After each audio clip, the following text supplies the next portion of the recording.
కీర్తనల గ్రంథంలోని 38వ అధ్యాయము. జ్ఞాపకార్థమైనది దావీదు కీర్తన. యెహోవా, కోపోద్రేకము చేత నన్ను గద్దింపకము, నీ ఉగ్రత చేత నన్ను శిక్షింపకము. నీ బాణములు నాలో గట్టిగా నాటియున్నవి, నీ చెయ్యి నా మీద భారముగానున్నది. నీ కోపాగ్ని వలన ఆరోగ్యము నా శరీరమును విడిచిపోయెను. నా పాపమును బట్టి నా ఎముకలలో స్వస్థత లేదు. నా దోషములు నా తల మీదుగా పొర్లిపోయినవి. నేను మోయలేని బరువు వలె అవి నా మీద మోపబడి ఉన్నవి.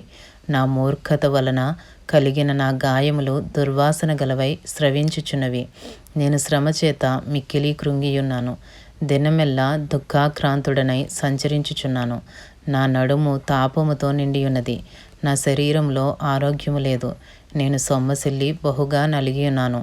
నా మనోవేదనను బట్టి కేకలు వేయుచున్నాను. ప్రభువా, నా అభిలాష అంతయు నీకే కనబడుచున్నది. నా నిట్టూర్పులు నీకు దాచబడి ఉండలేదు. నా గుండె కొట్టుకొనుచున్నది. నా బలము నన్ను విడిచిపోయాను. నా కనుదృష్టియు తప్పిపోయాను.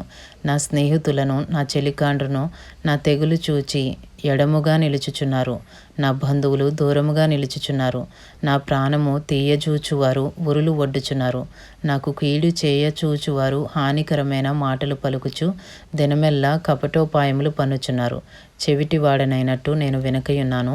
మూగవాడనైనట్టు నోరు తెరుచుట మానితిని. నేను వినలేని వాడనైతిని, ఎదురు మాట పలకలేని వాడనైతిని. యెహోవా, నీ కొరకే నేను కనిపెట్టుకుని ఉన్నాను. నా కాలు జారిన ఎడల వారు నా మీద అతిశయపడుదురని నేను అనుకొనుచున్నాను. ప్రభువా, నా దేవా, నీవే ఉత్తరమిచ్చెదవు. నన్ను బట్టి వారు సంతోషించకపోదురుగాక. నేను పడబోవునట్లున్నాను. నా మనోదుఃఖము నన్నెన్నడును విడువదు. నా దోషమును నేను ఒప్పుకొనుచున్నాను. నా పాపమును గూర్చి విచారపడుచున్నాను. నా శత్రువులు చురుకైన వారును బలవంతులనై ఉన్నారు. నిర్హేతుకముగా నన్ను ద్వేషించువారు అనేకులు. మేలునకు ప్రతిగా వారు కీడు చేయుచున్నారు. నేను ఉత్తమమైన దాన్ని అనుసరించుచున్నందుకు వారు నాకు శత్రువులైరి. యెహోవా, నన్ను విడువకుము. నా దేవా, నాకు దూరముగా నుండుకుము. రక్షణకర్తవైన మా ప్రభువా, నా సహాయమునకు త్వరగా రమ్ము. ఇంతటితో కీర్తనల గ్రంథంలోని 38వ అధ్యాయము పూర్తి చేయబడినది.